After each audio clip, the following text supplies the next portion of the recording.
Você sabia que dá para rodar Linux nos smartphones? Você sabia que o sistema operacional que vem dentro do seu smartphone não necessariamente precisa ficar lá para sempre? Que existe um monte de outras opções mais seguras, com menos softwares e mais otimizadas que você também pode utilizar no seu smartphone?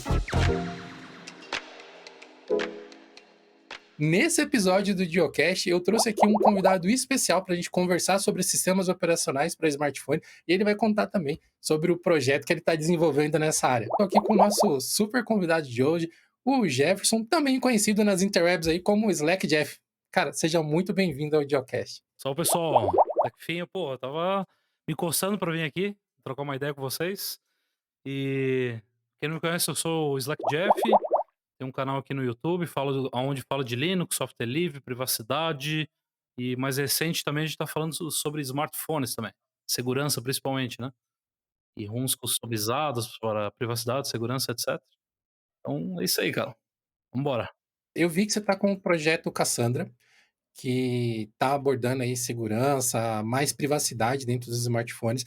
E você já toca nesse assunto de privacidade há muito tempo nos seus vídeos do canal, né? Se for pegar vídeo seu de anos atrás, você já vai estar sempre batendo nessa tecla que as pessoas têm que saber usar o seu sistema operacional da melhor maneira possível e ser dono dos seus dados, né? Por que que você resolveu estender essa sua preocupação com privacidade também para os smartphones? O que que você viu assim que te motivou a criar esse projeto? Fiquei sem usar celular desde 2012, mais ou menos. Eu fiquei 8, 9 anos sem usar celular. E aí eu resolvi comprar um esse ano, tá? Então foi até mais 8, 9 anos. E eu vi, cara, que estava muito intrusivo os aplicativos que vem ali. Por mais que a gente tenha uma facilidade ali no dia a dia, mas estava muito intrusivo, né? A gente tem uma série de rastreadores, por exemplo. O celular tem câmera, tem microfone, tem localização, tem um monte de coisas. Eu resolvi procurar saber mais sobre Custom Room. Então já conhecia e tal, mas resolvi procurar melhor, né, me aprofundar um pouco no assunto. E aí que eu vi que tem uma série de alternativas, principalmente aplicativos, por exemplo, né, onde a gente consegue substituir, uma grande parte dos aplicativos proprietários por aplicativos que são menos intrusivos, por exemplo. E aí que surgiu a ideia do projeto Cassandra, né, onde é um projeto que eu viso documentar, principalmente português, em vídeos, eh, em textos, né, a minha experiência e, enfim, fazer tipo um Privas Tools, né, Privas IO lá, fazer Uhum. voltado para smartphone, sabe. Então é um projeto aberto, todo mundo pode participar. "Ah, eu tenho um smartphone aqui com uma ROM, eu quero documentar sobre como, eu faço para botar esse aplicativo aqui, botar essa ROM aqui, essa GSI". Então o pessoal pode documentar e ajudar no projeto, é uma wiki lá, né. Então a ideia teve o pé inicial, a pontapé inicial foi por aí, cara. Foi justamente porque o celular hoje, como eu estava falando em off, que é tá no nosso, é uma mão já, né, uma terceira mão aí. Então, se a gente preza tanta segurança em computadores aí pessoais, por que não o celular que a gente vive no bolso 24 horas, entendeu? Então é necessário, cara, é necessário ter essa segurança, medida de segurança. Somente que, pô, no meu celular, por exemplo, tem cartões, né, tem bancos, tem grana ali, etc, etc. Então tem que ter uma segurança a mais, né. O celular ele tá tão presente na nosso dia a dia, que a maioria das pessoas nem lembra mais os telefones principais, assim. O telefone da esposa, o telefone do pai, da mãe, de um familiar, assim. A gente nem guarda mais de cabeça esses números que a gente É. guardava antes. Porque agora tem ali, você vai ali, clica na foto, ele liga para a pessoa. Essa informação, ela deixou de ser necessária, assim, da gente guardar no cérebro com tanta força como era antigamente, né. A minha esposa vive brigando comigo por causa disso, né, que eu lembro os IPs de todos os servidores da empresa e eu não sei o celular dela de cabeça. Ela falou: Pô, "Pô, nem você eu da minha, pô. então, mas você lembra os IPs dos seus servidores". Eu falo, Sim, o servidor sim. Engraçado, é. Pô, tu lembra aqueles telefone, né, da roda lá que tinha na casa da avó, principalmente? Uhum. Tipo, a primeira a adquirir um telefone em casa foi minha avó, né. Então tinha aquelas cadernetas onde anotava os números, eu acho que por anotar os números, acho que meio que entrava na cabeça, né. E foi assim por um longo período, né, até vir aqueles celulares mais burros, né, que a gente fala.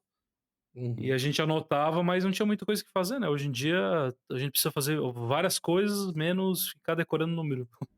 Acho que a gente comentou isso num Geocast anterior, né? Que hoje a gente tem muito mais informação, mas em algumas estatísticas provam que a gente está menos inteligente, comparativamente falando, porque hoje muito do trabalho de processar a informação não é mais a gente que faz. A gente tem outras coisas para fazer para a gente, o computador, o smartphone. Então, meio que isso afeta um pouquinho ali, vai emburrecendo a gente, né? A gente pensa menos. E, enfim, essa foi um parênteses aí a respeito do assunto, mas de qualquer forma é uma preocupação muito importante procurar formas e fomentar ali essa discussão, né, em torno de ferramentas para melhorar a privacidade de smartphones. Os celulares eles são uma caixa preta, diferente do Linux que a gente usa nos nossos computadores, que é muito mais fácil de auditar porque o código está lá disponível. Depois que o Android deixa de ser o open source Android e ele passa a ser o Android dos fabricantes, ninguém sabe exatamente mais o que acontece ali dentro, né. Tem camadas e camadas de outros softwares, esses rastreadores, por exemplo. Dentro desse lance de privacidade, assim, em que ponto está o projeto? Fez lá uma vaquinha no canal para arrecadar uns fundos para comprar alguns celulares usados. A gente conseguiu um Redmi Note 9 Pro, né, um Xiaomi, e um Pixel 3a, por enquanto, né. Então a ideia é pegar diversos dispositivos e ir fazendo testes de formas diferentes, assim, sabe. Fazendo vários tipos de testes. Então, por exemplo, no Redmi ali eu testei até com uma distribuição Linux, Ubuntu, depois a gente pode comentar sobre isso. Testei com LineageOS, testei com GSI, depois a gente pode comentar também se quiser. E no Pixel eu testei com o Graphene. Só que o Graphene, ele uma versão anterior que ele não tá mais disponível para aquele aparelho, né. Então, enfim, cara, tem uma série, N possibilidades aí de instalação, sabe. Umas são mais complexas, outras mais simples, né. Por isso que eu quero fazer essa documentação. Eu não iniciei a documentação em si, mas a gente já tá fazendo os testes, entendeu, pra começar a documentar oficialmente, assim. E antes eu fazia no meu celular próprio aqui. Uhum. Então eu tava ruim, né. Só tinha um aparelho, aí eu Aham. botava um Lineage, botava um CR-Droid, botava outro lá, e eu ficava perdendo contato. E, cara, eu fiquei curioso, como que se comportou o Ubuntu Touch nesse Redmi que você tem aí, cara? O que você sentiu, assim? Acha que daria para uma pessoa, sei lá, que não é iniciada em informática utilizar? Cara, olha só, ele tem poucos aparelhos que ele tem suporte, né, então cada ROM ali, ou até mesmo sistema operacional vai ter poucos, dispositivos. Então no Ubuntu ele tem suporte a Redmi, mais uma outra pequena, linha lá de celulares lá, de marcas, né. Então, eu instalei via UbiPorts, bem fácil, tá. Então tu baixa ali na tua distribuição Linux, tu pluga o teu smartphone ali no cabo e clica e ele vai fazendo todo o processo, tipo, é muito fácil. Inclusive foi descontinuado pela Canonical, né. Aí foi feito agora o UbiPorts está suportado pela comunidade. Só esse parêntese. A facilidade de uso é sensacional, cara, funcionou tudo, assim, não tive nenhum tipo de problema, sabe. Eu senti um pouco de lentidão, mas muito pouco, assim. Creio é por Uhum. causa do aparelho, né. Mas tá 100% utilizável, assim, tá bem legal, cara. Tá bonito também. Então o que tu tem na área de trabalho, tu vai ter no celular, assim. Uma experiência incrível, assim, cara. Nessa versão que você testou com o Ubuntu, a interface é o Gnome Mobile ou é o KDE? Acho que é o Gnome, cara. Eu só senti um pouco de lentidão, assim, quando tava com muito aplicativo aberto, sabe. Mas creio que foi por causa do celular, assim, né, pelo processamento dele e tal. É, Então, mas, não tem como comparar, sabe, um Ubuntu ali que tá legal, rodando bem pra caramba com o sistema que vem com o Redmi ali, né. Vem até anúncio junto. a gente até gravou um episódio do Geocast há bastante tempo atrás, foi em 2022, onde a gente falou especificamente de como que estava o Linux para smartphones. A gente cita lá várias marcas, né? O Volafone, a gente cita a Purismo, Fairphone e tal. São empresas que estão aí ó, há anos na luta para tentar viabilizar, para ajudar a trazer o Linux para esse desktop não, para esse ambiente mobile, com mais força, com mais qualidade, mas que também falta um pouco de aderência, né, Jeff? O usuário Linux precisava começar a abraçar mais essas iniciativas, né? Esses projetos que são para privacidade, os celulares em si, o hardware para privacidade, né? Eu não lembro qual que é, que tem até os componentes aqui que tu pode desabilitar microfone, tal, tal, tal. Acho que é o Farfone, se eu não me engano. Eu acho Ou o que é o Libre. Fairphone. Agora, eu não lembro qual. O único problema, cara, que eu vejo disso tudo é o valor.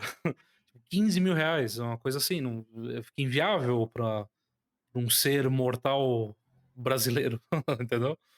Então é aí que entra esse tipo de componentes, né? Tem uma série de coisas que a gente pode fazer no Android que o pessoal não sabe. Tipo, eu tenho uma funcionalidade aqui onde eu consigo, com um botão, eu consigo desativar todos os sensores, está presente no próprio Android, só que está oculto. Vai lá, clica Hum, lá, desabilitar sensor, ele desabilita todos os sensores. Não fisicamente, mas virtualmente, né? Então tu fica sem uhum. acesso à câmera, eh, GPS, tudo ele desabilita. Acelerômetro, então. É, tudo, desabilita tudo. Então tem esse tipo de funcionalidade, o pessoal não usa. E eu não sei o porquê o pessoal não vai atrás, né? Tipo assim, todo usuário que eu conheço de Linux, por exemplo, é tudo preso pela privacidade, né? Nem que for um pouco. Então, um cara, por exemplo, Linux não precisa de firewall, né? Mas, ou até a galera que usa Windows aí, a galera, pô, paga o antivírus, tem todo um cuidado, né? Por que não com o celular, né? É necessário. Eu acho que as pessoas meio que aceitaram que é assim. Ah, é assim que funciona. E a parcela das pessoas que estão questionando isso ainda é pequeno, né? Será que o que está faltando talvez não é divulgação, Jeff? É ter boas ferramentas e divulgação também, tipo, de pessoas mais da área técnica, de segurança, para as pessoas saberem que elas podem usar isso? Falta divulgação e mostrar que é fácil, né? Tipo assim, não é tão hardcore como a gente imagina, sabe? O pessoal acha que vai bricar, né? O termo bricar lá, isso vai estragar, vai deixar inutilizável o aparelho. Não é assim, né? Hoje tem conteúdo, só que eu acho que é muito técnico ainda. Tem que melhorar essa parte. Tipo assim, cara, instalar uma custom ROM, por exemplo, uma ROM customizada, né? Que não seja aí a que vem com o aparelho. É fácil, mas poderia ser tipo do Biports ali, cara. Que é no clique, plugou, clicou, clicou, deu, sabe?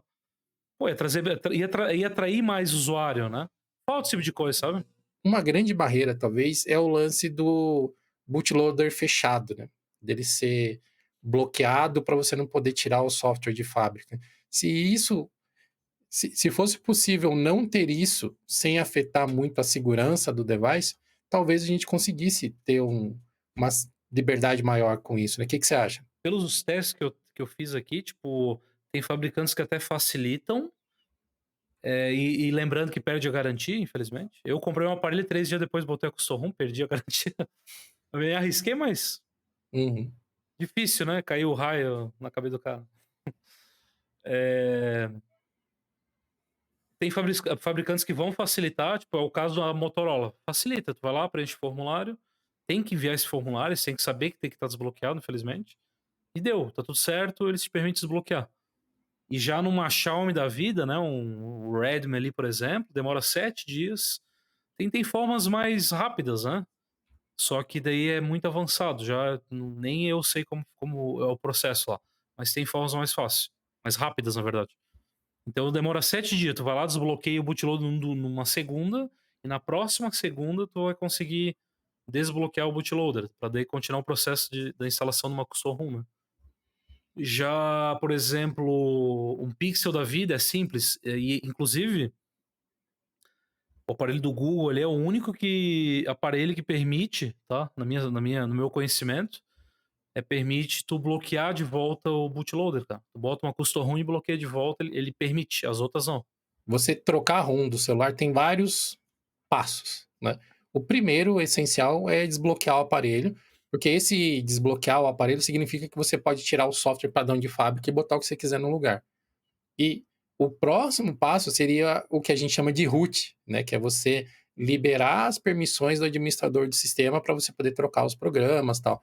Mas e normalmente é onde começa a dar ruim, porque software de banco, por exemplo, já não vai funcionar no aparelho que está com o root ativo, né, com as permissões de administrador ativo. mas na maioria das vezes você consegue bloquear de novo, tipo, deixar de ser root no aparelho e usar esses programas e ativar o root normalmente só quando você precisa, né. No Você teve algum problema com esse tipo de permissão, com software de banco, ou algum outro software que você utiliza nos testes que você tem feito? Não, cara. Inclusive, por exemplo, o LineageOS, tá?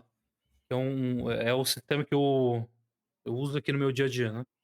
Uhum, Ele não vem o root ativado, né? Tu pode depois botar o Magisk lá, que é um outro software para ativar o root, etc. Então, como não vem ativado, por exemplo, o WhatsApp, ele vai reclamar, tá a ROM aberta, né? É uma custom ROM. Então ele reclama, mas deixa passar. O Nubank funciona, Uber funciona, só que o Uber não vai aparecer o mapa. Isso eu tô dizendo no LineageOS padrão, tá? Porque a gente consegue uhum. botar com o Google Apps, né? Com softwares do Google e sem. Então, com o Lineage padrão, sem os aplicativos do Google, o Uber funciona, o Nubank, Mercado Pago, são alguns softwares que funcionam, né? Alguns aplicativos de banco, etc. Funciona. Só que tem esses parênteses, né? Tipo assim, o Uber ali, ele não vai aparecer o mapa, mas funciona. Mas, o Ed, tem a parte também que a gente consegue lá na instalação do Lineage OS, eles fornecem um tutorial, que é bem simples, na verdade, é um comando, onde tu consegue botar aplicativos do Google, tá, para rodar toda essa parte esse core, e ele vem com a Play Store, e eu acho que vem com 2 ou 3 aplicativos do Google, mas vem bem filezinho, vem bem reduzido, assim, sabe? Então vem 2 ou 3 aplicativos do Google e tu consegue executar tudo com o LineageOS. Então, assim, é interessante essa parte porque a pessoa, pô, eu não consigo me livrar do Google, por exemplo. Tipo eu tenho um canal no YouTube, saca? Uhum. Tipo, é necessário ainda utilizar, né? Então a pessoa não consegue, pô, mas reduz, né? Não só serviço do Google, mas você vai reduzir um monte de coisas. Porque tem muitos celulares aí que vêm por padrão, por exemplo, Facebook, e tu consegue desabilitar, mas não consegue remover, só desabilitar, e ele continua enviando dados, sabe? Não é tipo, eu tô inventando isso, tem matérias, etc., que foi feito experimento, e o Facebook desabilitado, ele envia alguns kbytes lá pra algum lugar, sabe? A gente já falou isso em outros conteúdos aqui do Geocache, né? Tem muita coisa que é de graça na internet, porque o produto é o seu dado, no final das contas, né? O preço que você paga é dar as suas informações para aquele software. Então, você tem que tomar cuidado com isso e ter conhecimento de que existem limites, e você estabelece os limites que você está disposto, até onde você pode ir. Tipo, a gente trabalha com criação de conteúdo na web. Não é praticável a gente não ter uma conta do Google. Hoje isso não tem como fazer sem ter essa conta. Mas não quer dizer que essa conta que você usa para o canal precisa ser a sua conta pessoal, por exemplo. Você pode ter uma outra conta, que é a sua pessoal, onde você tem maior privacidade, às vezes até um servidor que você mesmo hospeda. Eu fiz isso durante muito tempo. Tudo bem que não é para todo mundo, né? Porque a gente trabalha com isso. Mas eu tive meu próprio servidor durante muito tempo, com um monte de bloqueios, um monte de segurança, e eu deixava minhas coisas pessoais lá. Era aquele que eu usava. E aí depois eu acabei não querendo mais manter esse trabalho de manter meu próprio servidor e migrei tudo para o Gmail. Mas você tem que escolher qual é o problema que você quer gerenciar. O problema de você tomar conta dos seus próprios dados ou você deixar alguém tomar conta dos seus dados. É interessante que tu falou, que isso entra na parte do OPSEC, né? O OPSEC, ele fala sobre compartimentos, ter compartimentos. Então, como tu falou, no meu computador aqui, eu tenho que usar o Google porque eu tenho um canal no YouTube. Mas isso não significa que no meu celular, por exemplo, eu preciso ter o Google, eu preciso ter X aplicativo, entendeu? Então a pessoa tem que saber como que fala, o modelo de ameaça de cada pessoa. Ameaça não é uma coisa ruim, eu digo o modelo de ameaça, o que é? Quero me livrar de anunciantes, por exemplo, um exemplo. Então tem como fazer isso. Pô, não, eu quero que seja, eu quero ter uma ROM ali que seja menos intrusiva, por exemplo. Pô, bota um LineageOS, tem um monte de opção, né? Pô, tem grana pra comprar os aparelhos do Grafene lá, por exemplo, bota o Grafene, né, com pixel lá e tal. Então a pessoa tem como fazer esse processo. Ah, eu preciso do Google, eu preciso usar o Uber, por exemplo, bota ali um Lineage ou outra ROM e tenha disponível ali o core do Google, né, para funcionamento, etc. Então, existe formas, né? Hoje mesmo, estava gravando um outro programa com o Dil e a gente estava falando sobre opções que as pessoas fazem. E a gente estava falando do Android. O Android, ele dominou o mercado da forma como ele dominou, porque ele simplesmente está lá. Imagina se tivesse esse nível de dificuldade, né, Jeff, das pessoas chegarem lá, escolher o modelo, que já é um parto, dependendo da situação, você escolher o modelo, Tá e ainda louco. você tem que escolher o sistema operacional que você vai rodar dentro do celular, e aí você pode comprar e levar para casa, sabe? Cara, eu fiquei precisando quase 2 meses pra comprar o meu. É tudo igual, é tudo muito igual, sabe. Mas, depois que trouxe o aparelho pra casa, cara, quer fazer o negócio funcionar, tipo, pô, eu quero daquele jeito, faça, cara. Não precisa ter medo, não vai brincar, não vai quebrar, só fazer as coisas certinho que dá certo. É, não é muito diferente de formatar o PC, né. Só tem uns cuidados a mais, tipo esse do desbloqueio, que às vezes você vai depender do fabricante. Acho que não, 99% das vezes você vai depender do fabricante, mas tirando isso, cara, é de boa na lagoa mesmo, e tá bem melhor hoje do que era antigamente quando eu fazia, né. Eu lembro que antigamente, nos primeiros que eu tive, você tinha que dar um monte de comando pelo terminal, tinha que executar um shell, copiar arquivo do root de uma partição para outra, porque senão não dava boot e tal. Hoje em dia com poucos cliques você instala a maior parte das ROMs customizadas aí. E se bobear, não precisa nem de terminal mais, né? Você usa o terminal se quiser, praticamente, né? Tem esses recovers também, né. TWRP, tem Orange Fox, tu vai lá assim, tipo assim, tu grava a ROM da tua escolha, eh, no micro SD, gravou. Aí tu vai lá, reinicia o celular e clica em cima da ISO, da imagem e arrasta para o lado e instalou, tá ligado? É simples assim, tipo, É tipo usar o Ventoy, né? nossa, é muito simples. E claro, tem a opção ainda pelo terminal, existe, não, fast boot, etc, pra gente fazer. Existe, eu faço ainda. Só que tem essa opção também do recover, é muito fácil.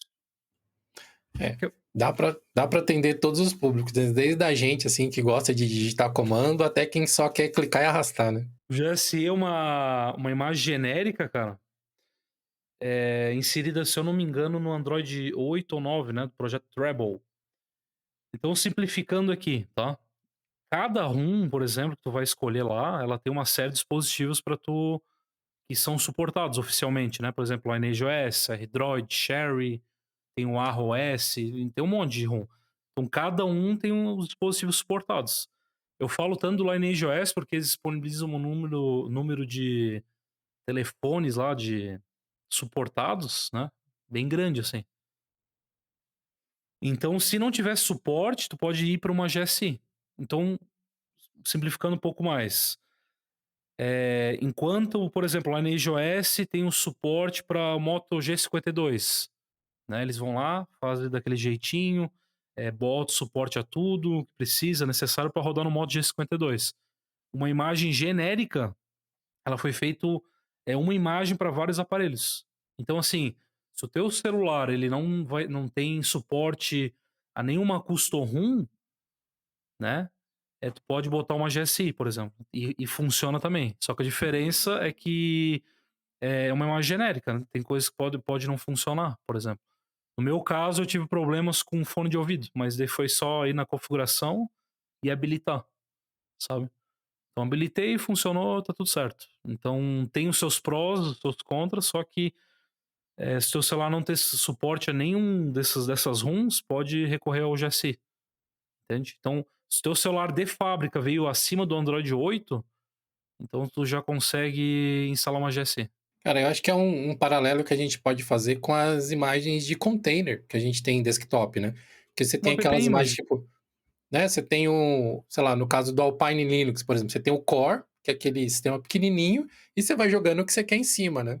E até o pessoal de sistemas imutáveis para desktop tá trabalhando dessa forma, principalmente também, né? Você tem o basicão do sistema, que é compatível com a maior parte das coisas, e depois você coloca ali o tempero que você quer por cima, né? Que vai ser um driver de câmera específico, para dependendo do modelo de celular que você tem, sei lá, um drive de Bluetooth específico. Então você parte de um padrão que atende quase todo mundo, por causa da especificação do hardware, e depois você vai adicionando camadas de compatibilidade em cima Pronto. disso, né? Bem interessante. Vai funcionar ali em qualquer hardware desde ter aquela especificação, acima de Android 8, se eu não me engano. Cara, Então, as equipes, de pegam o Android seco, tá, o AOSP seco, e fazem uma custom com diferentes projetos, assim. Então tem Lineage.js GSI, tem Arron.S GSI, CR Droid, pra quem curte jogar, né. Tudo que a gente comentar aqui, pessoal, a gente vai colocar o máximo de links possíveis na descrição desse episódio, mas eu até estava pesquisando aqui, Jeff, enquanto você estava falando, e eu vi que tem uma imagem GSI para x86, cara. Tipo, dá para você rodar até em alguns desktops aí, uma versão mais simplificada, por assim dizer, do Android, né, cara? É interessante isso aqui, hein? Quando eu comecei foi por GSI, cara. Então o meu aparelho não tinha suporte a nenhuma custom ROM dava suporte para o meu aparelho, nenhuma mesmo. E aí eu pensei: "Pô, vou de GSI". E aí GSI deu suporte, Lineage.js deu suporte, eu Uhum. fiquei 5 meses usando, 5 não, acho que 4 meses usando, e aí eles lançaram suporte para o meu aparelho, não é oficial, entende? Não tem nada a ver com, o Lineage.js GSI não tem nada a ver com o Lineage.js projeto. É um projeto em paralelo, outra pessoa pegou e compilou e fez do jeito dela lá, entende? Então a questão de segurança é tudo aberto e tal, mas não é o projeto oficial. Mas é interessante até que tenha essas iniciativas, porque demonstra que tem demanda, cara. Se alguém parou e falou: "Cara, existe eu não consigo fazer isso aqui, que é cuidar da minha privacidade nesse aparelho, porque não tem suporte", ele foi lá e fez, e outras pessoas estão baixando a ponto de espalhar dessa forma pela internet, é porque tem demanda. E isso para o projeto, tipo um Lineage, é importante ver que tem essa demanda, porque ajuda os caras a falar: "Pô, esse aparelho aqui talvez valesse a pena a gente dar suporte oficial, porque o pessoal está precisando, o pessoal está querendo isso". Que é a gente esbarra num outro ponto também, Jeff, de privacidade, que é a tal da telemetria, né? A gente fala muito, às vezes negativamente da telemetria, mas tem muitas telemetrias que elas são importantes para os projetos saberem onde que eles têm que focar o esforço deles.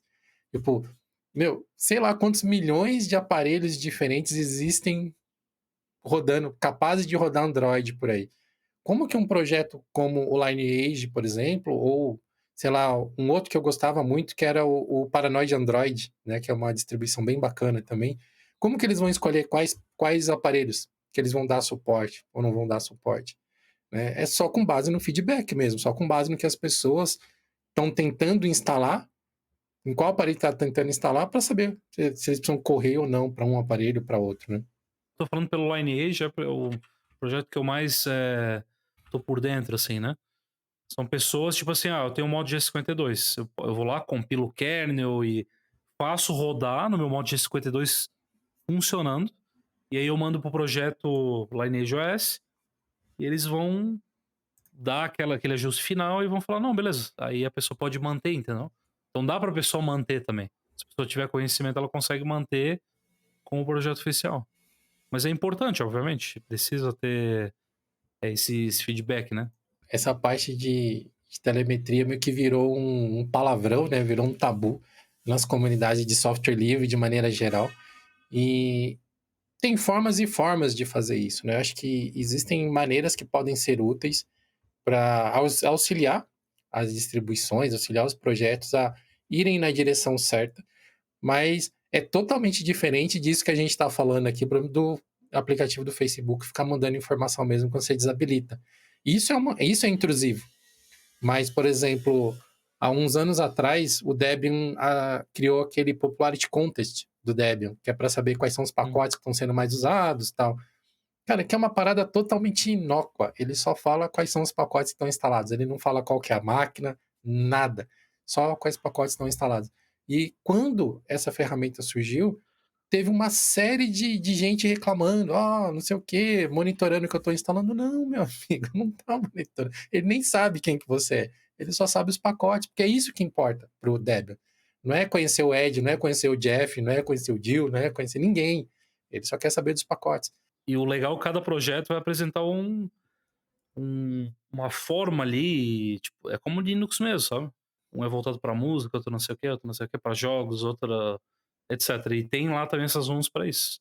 Então a gente tem, por exemplo, o CR Droid, que ele é altamente personalizável. O CR Droid. Ele te dá, a galera gosta muito de jogar também, porque tu tem como habilitar um aumento de FPS. Tem uma questão de pixel, eu acho que tá só disponível no CR Droid, Cherish, Cherish, eu acho que é esse o nome. É onde tu consegue deslocar pixel na tela pra durar mais bateria e não sei o quê. Então ele é bem personalizável, assim, cara. Esse é um outro projeto que eu não conhecia, não. O CR Droid, ele é uma custom ROM, então com outras características, assim. Foi feito pra ser altamente customizável, né. Tudo que tu acha: "Ah, eu quero customizar a bateria ali, a cor. Quero botar um plano de fundo na bateria, uma cor, sei lá", tu consegue. Quero botar um Uhum. ícone do Batman lá na barra onde tem a bateria, tu consegue. Inclusive vem por padrão, inclusive. Ícone do Batman, da Liga da Justiça. É um esquema bem louco, assim, cara. Só que, claro, por ter muito efeito e tu conseguir adicionar mais efeito, ele vai consumir o quê? Mais bateria, né. Vou fazer um monte de inimigos aqui. Então o CR Droid, ele é tipo o KDE, É, exatamente. porque Todo você colorido. pode customizar, tem opção para você customizar o que você quiser, né, desde que você tenha paciência de ficar navegando em menus e menus e menus e menus, né. Deixa com a sua cara. Pessoal Consegue que fazer usa tudo. KDE, foi brincadeira, tá, não tô criticando não. Eu sou o cara que eu não gosto de personalizar nada, eu só chego, instalo e fica assim mesmo. Eu literalmente eu quero ligar o computador e trabalhar, cara, eu não tenho mais paciência de ficar customizando as coisinhas. A única coisa que eu ainda personalizo no meu computador é o papel de parede. E olha lá, porque se eu entrar nos papéis de parede padrão e tiver um que me agrada, nem esse trabalho eu me dou mais, de baixar um. Eu já vou lá e pego. Cara, eu realmente eu tô pensando aqui em como que eu vou fazer para poder testar essas coisas todas. Hoje eu só tenho um aparelho, então ficou um pouco mais complicado. Mas faz muito tempo que eu tô cogitando a possibilidade de comprar até um segundo aparelho para ser esse aparelho do laboratório, né, que a gente comentou aí antes, né, que precisa, né, cara, tem jeito. E mas falando de ter o segundo aparelho do laboratório, aí eu acho que uma parada que a gente pode falar, a gente falou já de Linux no smartphone, é falar da personalização e da como que você customiza da melhor maneira possível o seu próprio desktop Linux para funcionar adequadamente, né? E a gente sempre cita que o Arch Linux, ele é como se fosse um Lego, né? As peças estão lá. Aí você monta do jeito que você quiser, meu amigo. Existem, tipo, o Artcraft, que já monta mais bonitinho, com visual. Existe o Manjaro, que monta lá do jeito Manjaro. Às vezes o pessoal do Arch Linux até meio que se ressente da forma como o Manjaro faz. Mas, de longe, o Arch Linux é um dos sistemas mais poderosos para você montar o sistema com a sua cara, assim, né? E você preparou um curso sobre isso, né, cara? Esse é o curso de Arch Linux. E o que as pessoas podem esperar aprender nesse curso, cara? No curso ali a gente inseriu uma forma bem didática, né, tem a parte um pouco da que é na teoria, mas o curso é 99% na prática. Só a primeira aula a gente mostra a história do Arch, o funcionamento, etc. Depois do curso a gente mostra a parte de instalação, parte por parte mesmo da instalação, né. O a pós-instalação, como que é feito, o que fazer, a parte de gerenciamento de pacotes do Pacman, também ensino bastante argumentos a ser utilizado. O AUR também, a gente mostra ensinamento, né, que é onde tem a maioria dos pacotes do Arch não tá no próprio repositório oficial, né, tá no AUR lá que é da comunidade, as receitinhas lá e tal. Então mostra todo esse processo aí no curso. E tá massa, cara. Eu botei toda a minha força ali no curso, né? O meu conhecimento tá bem legal esse curso aí. E o Arch Linux é sensacional, né? Você que está interessado aí em conhecer o Art e conhecer o curso do Slack Jeff, ele vai estar disponível aqui no Dio Linux Play. Então, assinem a nossa newsletter, acompanhem os nossos posts no blog para você saber quando que o curso vai estar disponível. Tá quase lá, tá nos finalmente ali. E se você quiser já testar agora o Arch Linux de uma forma bem segura, eu vou deixar linkado aqui no post também um artigo que a gente escreveu para o blog de Linux, foi até o Lavrudinho que escreveu, que lista o passo a passo para você fazer a instalação do Arch Linux, seguindo todos os passos da Archwiki. Então, é exatamente o que está na documentação oficial da Archwiki. A única coisa que a gente fez foi tornar mais fácil, né? Tornar mais palatável assim, alguns comandos que ele dão, porque tem muita coisa que está na Archwiki que eu acho que podia ser explicado bem mais fácil, Jeff. O que você acha? Podia estar de uma forma que mais pessoas entendessem o que aquele comando faz, mas também não é muito o público deles, né? Eles estão querendo. Eles partem do pressuposto que se você está mexendo com arte é porque você sabe o que você está fazendo, né? Principalmente na instalação, né. Pós-instalação é mais tranquilo, assim, do arte, mas a parte da instalação exige uma leitura ali mesmo. Mas no curso ali eu ensino tudo, cara. Com FI, não FI, né, o Legacy, como particionar, esquemas de particionamento, todo esse processo eu mostro, né. Você vai ver que não é um bicho de 7 cabeças. Depois faz o curso ali que você vai estar instalando ali sem ler documentação.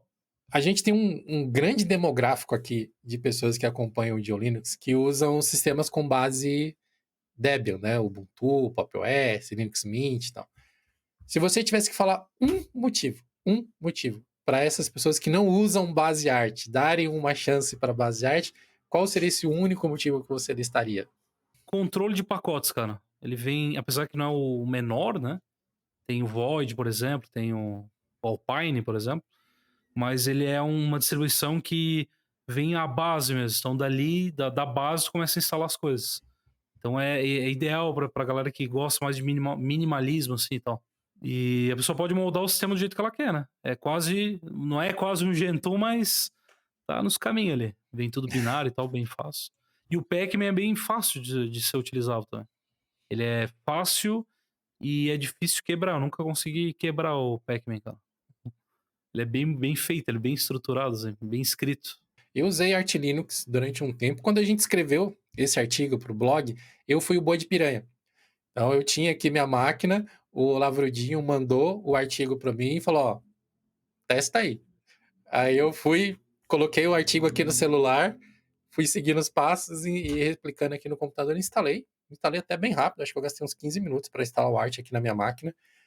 E fiz os ajustes, né? Tipo, descobri que o Bluetooth não estava funcionando. Aí já falei, ó, bota a instrução para Bluetooth aí, porque de cara não vai funcionar. Instalei o drive da NVIDIA, essas coisas assim. E realmente, cara, o Pac-Man, ele é absurdamente rápido quando você manda ele fazer as coisas. Eu cheguei a comparar, assim, com o Debian, que é o que normalmente eu utilizo. Ele chega a ser, sei lá, 50%, mais de 50% às vezes, mais rápido para instalar a os mesmos programas, porque a forma como o Debian se separa pacote e as outras distros é totalmente diferente, né. O Debian, ele pica um pacotezinho em dezenas de pacotes, eh, que é meio questionável, mas eles têm os motivos deles, enquanto em outras distros não, né, tipo, o pacote é o pacote, tá tudo ali dentro, e economiza um pouco de esforço, talvez, na hora de instalar, né. E eu achei realmente o Pac-Man muito eficiente nisso, cara, muito. Tem a questão também do download paralelo, né. E não é a única, tá, porque, assim, eu sou um cara que também sou antigão no Linux, então eu tenho uma pouca base ali de distribuições que eu uso e testo, né. Inclusive eu tô no Ubuntu testando agora, tu sabe. Mas Traindo o movimento. é, mas eu tenho um moleque bem pequeno, assim, mas no meu conhecimento, o Pac-Man é uma das primeiras distribuições Linux a incluir essa parte de download paralelo. Então instalação, pô, eu tenho uma internet de 1 giga aqui. Então, pô, eu boto o download em paralelo lá em 15 e ele baixa 15 em 15, assim, ó. Aí a gente tá falando de arte, mas eu uso Debian e tô puxando a brasa aqui pra sardinha do, do Fedora. No Fedora ele tem duas coisas que a maioria das pessoas não usa e que deveria usar. A gente tem tutorial sobre isso no blog, que é aumentar a quantidade de pacotes downloads ao mesmo tempo, simultâneos. 15 é um número seguro. E ativar o download via Delta, que ao invés dele baixar todo o pacote, ele baixa só as mudanças. Então, às vezes, tipo num LibreOffice, assim, sei lá, que é um pacote maiorzão, que é mais pesado, em vez de você baixar, sei lá, 400, 500 mega, que são todos os pacotes, você vai baixar só o Delta às vezes vai ter 10 mega, 20 mega. Então, vale muito a pena você fazer isso. Bom, mas Jeff, cara, obrigado aqui pelo papo, obrigado por ter trocado essa informação com a gente aí sobre smartphones. Agora nós estamos na hora da propaganda. Tá na hora de você comentar dos seus cursos, do que você está fazendo aí nas internets. Tem um canal, como eu falei no início, de Linux, software livre, privacidade. Agora com o smartphone também a gente tá passando mais coisa. Então, se quiser me acompanhar, me seguir lá, fico muito agradecido. Se você quer ouvir mais sobre esse tipo de conteúdo. Eh, eu não tenho nenhuma rede social, cara. Mas o único lugar que eu participo, assim, o meu canal não, meu grupo lá no IRC, tá, eu uso ainda IRC, mas eu tenho um servidor lá, se alguém quiser entrar lá, eu tenho um servidor XMPP também, tô sempre por lá. Uhum. Em ambas são @slackjeff, né, no IRC eu tô no canal Mundo Libre, pra quem usa. Acho que o canal do YouTube, se bobear, é um dos melhores, e o RC, provavelmente, né? São os melhores lugares ali para estar em contato com você com mais frequência, com mais assiduidade, assim. E eu tenho alguns cursos também lá na minha plataforma, galera, se alguém quiser seguir lá, também é um valor bem acessível, assim como o de Linux aqui, tá. Tem vários cursos lá, desde iniciando o terminal Linux, enfim. Tem uma série de cursos lá sobre segurança, anonimato, privacidade. Pessoal, muito obrigado pela sua companhia até aqui e nós nos vemos no próximo Idiocast.